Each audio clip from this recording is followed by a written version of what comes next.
Hello, നമുക്കൊരു ഗുലാബ് ജാമുൻ ഉണ്ടാക്കിയാലോ. ആദ്യം ഞാൻ ഗുലാബ് ജാമുൻ ആക്കാൻ വേണ്ടിയിട്ട് ഇതിൻ്റെ പൊടിയാട്ടോ കടയിൽ നിന്ന് വാങ്ങിച്ചത്.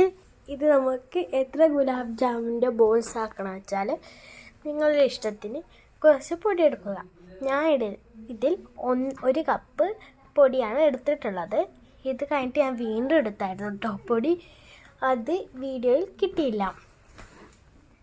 പിന്നീട് അതിൽ ഇളം ചൂടുള്ള വെള്ളം ഒഴിച്ചോ അല്ലെങ്കിൽ ഇളം ചൂടുള്ള പാലൊഴിച്ചോ നന്നായി കുഴച്ച് ചപ്പാത്തി കൂട്ട് പോലെ ആക്കിയെടുക്കുക.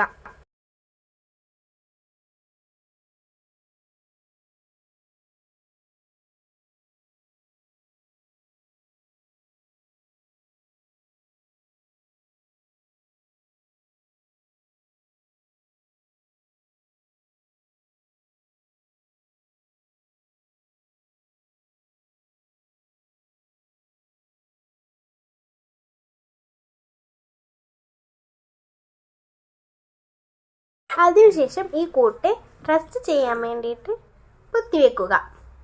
ഒരു 5 മിനിറ്റ് റെസ്റ്റ് ചെയ്യുന്നതിന് മുമ്പ് നമുക്ക് പഞ്ചസാര പാനി ഉണ്ടാക്കാം. ആദ്യം ഈ പാത്രത്തിലേക്ക് 1.5 കപ്പ് വെള്ളം ഒഴിച്ച് അതിൽ പഞ്ചസാര ഇടുക.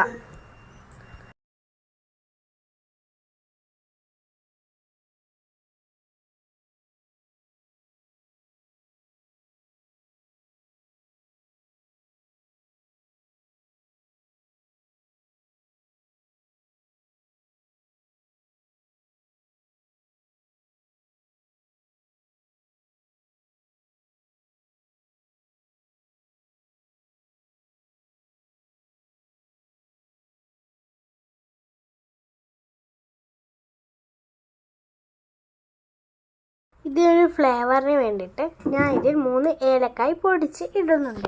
നിങ്ങൾക്ക് വേണമെങ്കിൽ റോസ് വാട്ടർ ഇടാവുന്നതാണ്. അത് ഫുഡിലിടുന്നതാണെന്ന് ഉറപ്പുവരുത്തുക. പിന്നീട് ഈ കൂട്ടിനെ കുറേ നെല്ലിക്ക വലുപ്പത്തിൽ ബോൾസാക്കി എണ്ണയിൽ ഇടുക. സൺഫ്ലവർ ഓയിൽ വേണമെങ്കിൽ ഇടാം. ഞാൻ ഇവിടെ വെളിച്ചെണ്ണയിലാണ് ഇട്ടിട്ടുള്ളത്. ബോൾസ് ആക്കുമ്പോൾ ശ്രദ്ധിക്കേണ്ടത് ചെറിയ ചെറിയ ബോൾസ് ആക്കിയിട്ട് ഇടണം. എൻ്റെ ഇതിവിടെ കുറച്ച് വലുപ്പമായി പോയി. അപ്പം അത് എണ്ണയിലിടുമ്പോൾ വീണ്ടും അതിനേക്കാൾ വലുതാവും.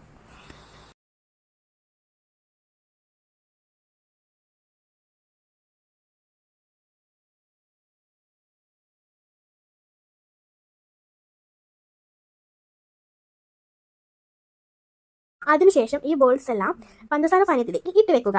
ഒരു 5 മിനിറ്റ് കഴിഞ്ഞതിന് ശേഷം നമുക്ക് തുറന്ന്